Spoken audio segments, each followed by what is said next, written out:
I want you to picture processing a $5,000 referral bonus payment under your own name for a candidate you have never met, for a job opening you didn't even know existed until the paperwork landed on your desk asking you to approve your own reward. That's the moment Naomi Reyes realized the referral bonus program she'd been administering for 2 years wasn't rewarding actual employee referrals at all. It was laundering money through a list of names that included, apparently, her own. Naomi Reyes was 28 years old, and she'd worked as a talent acquisition coordinator at Bridgeon Technologies, a mid-size software company, for just over 2 years. Part of her job was administering the company's employee referral program, a fairly standard perk where any employee who referred a candidate who was ultimately hired and stayed at least 90 days received a $5,000 bonus, split between an initial payment at hire and the remainder once the new hire cleared the probation period. It's a popular program in tech, genuinely good for morale, and Naomi liked administering it, verifying that a referral had actually led to the hire, coordinating the payout with payroll, watching people get a nice unexpected bonus for recommending a friend who turned out to be a good fit. Her director was a man named Craig Bellamy, 44, head of talent acquisition for the company's engineering division, who had built a reputation over 6 years for hitting aggressive hiring targets that made the department look consistently efficient to the executive team above him. Craig approved every referral bonus payout personally before it went to payroll, a normal-sounding control that existed, on paper, to prevent exactly the kind of fraud that was actually happening underneath it. Naomi's first year, she noticed nothing unusual. Referral volume seemed healthy. Payouts went out roughly on schedule, and Craig's department consistently hit its hiring numbers in a way that made the whole team look good, herself included. She genuinely liked Craig during that first year, in the ordinary way junior staff like a director who seems to have things under control. He was quick with praise in team meetings, generous about giving credit for good hires, and had a talent for making the department's numbers look effortless to the executives above him, even during quarters when hiring was genuinely difficult across the rest of the industry. It was in her second year that something small enough to nearly overlook caught her attention. She was reconciling the quarterly referral payout report against actual current employee headcount, a routine check to make sure the company wasn't still paying referral bonuses tied to employees who'd since left.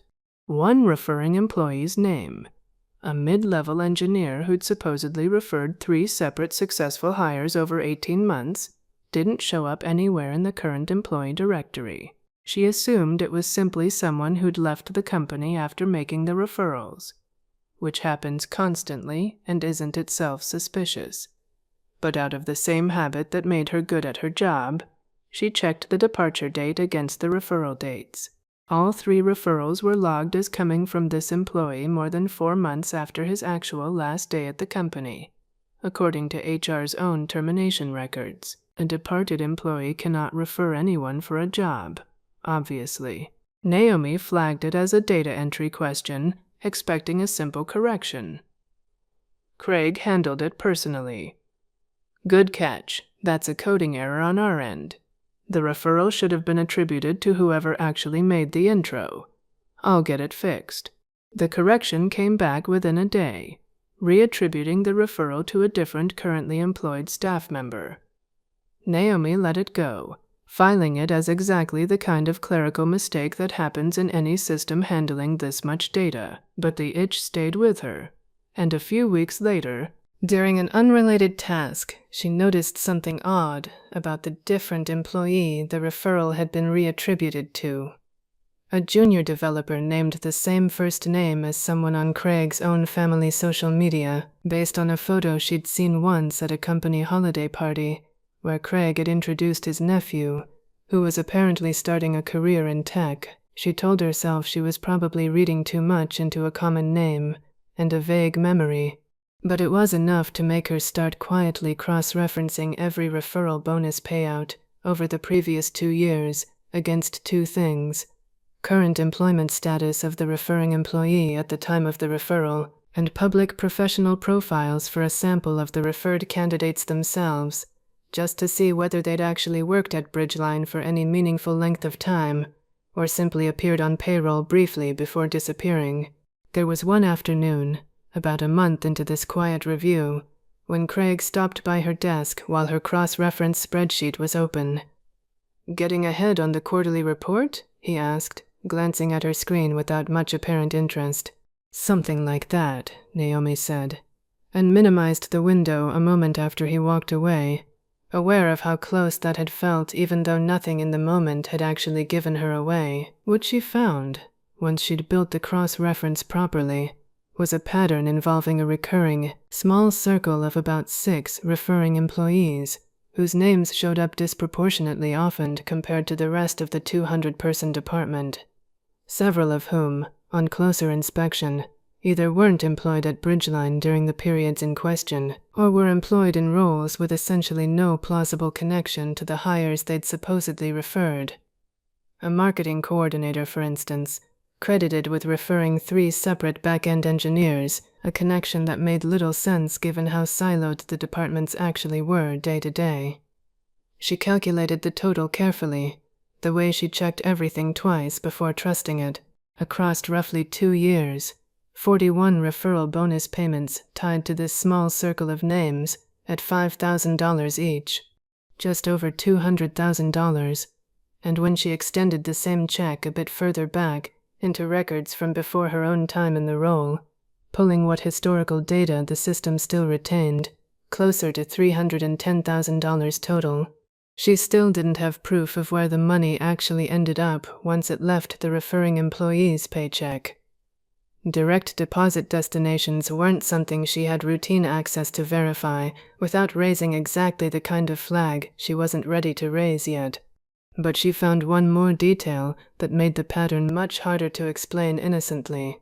2 of the recurring referring names belonged to people who, according to public records she could access through a basic property and voter registration search, shared a last name and a home address with Craig Bellamy himself.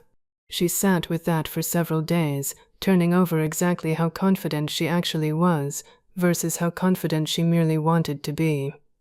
A shared last name and address could, in theory, be coincidence or a distant relative with no knowledge of any scheme. But 6 recurring names, a departed employee whose referrals continued for months after he left, and now 2 names tracing back to Craig's own household. Taken together, it stopped feeling like 6 separate coincidences and started feeling like exactly one pattern, repeated. She mentioned the situation once, carefully, to a friend from a previous job who now worked in internal audit at a much larger company, someone who understood exactly how these things were supposed to be handled without needing every specific detail. The referral program is designed with a control built in.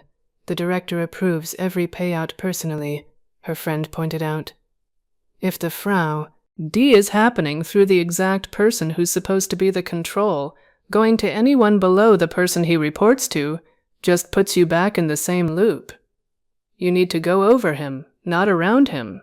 It was a distinction that mattered enormously once Naomi thought it through, and it shaped exactly who she eventually decided to bring the file to. Then, 3 weeks into building this file quietly, the situation became personal in a way she hadn't anticipated.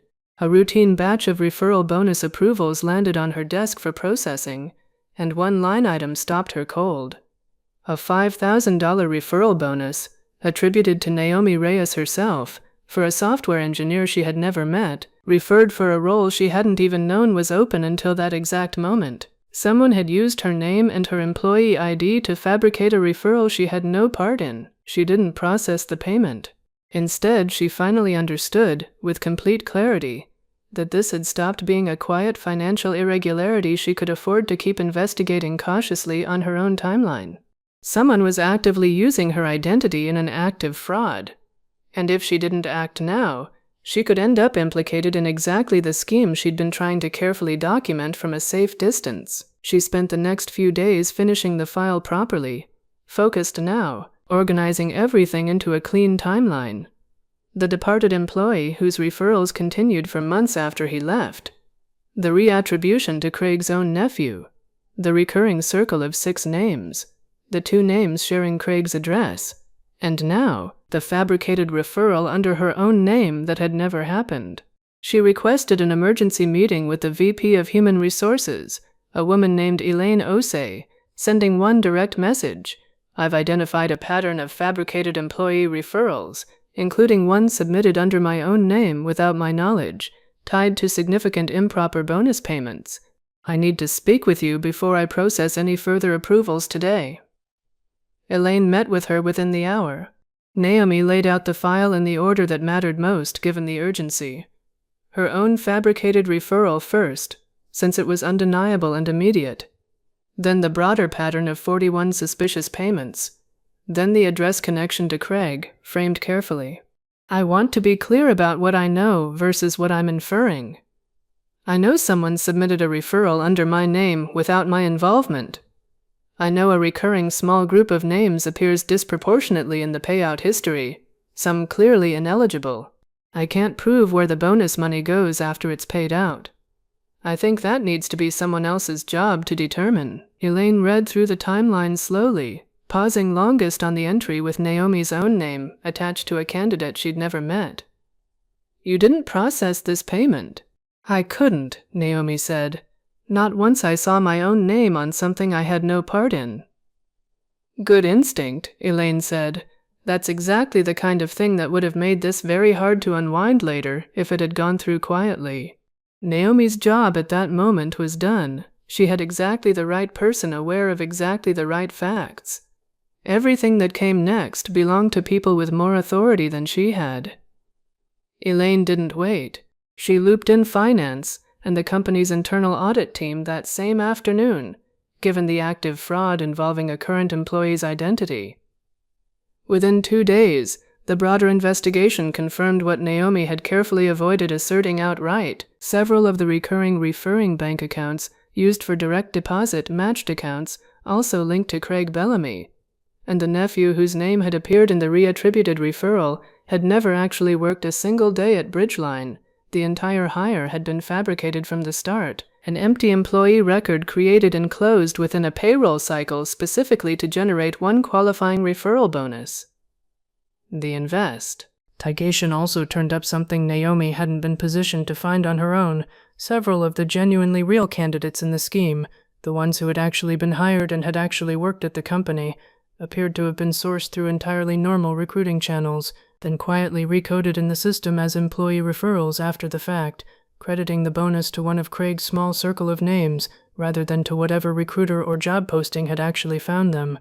It was a more sophisticated version of what Naomi had first stumbled onto with the departed employee's phantom referrals, a scheme that didn't even require fake candidates most of the time, just a willingness to relabel real hires as something they weren't.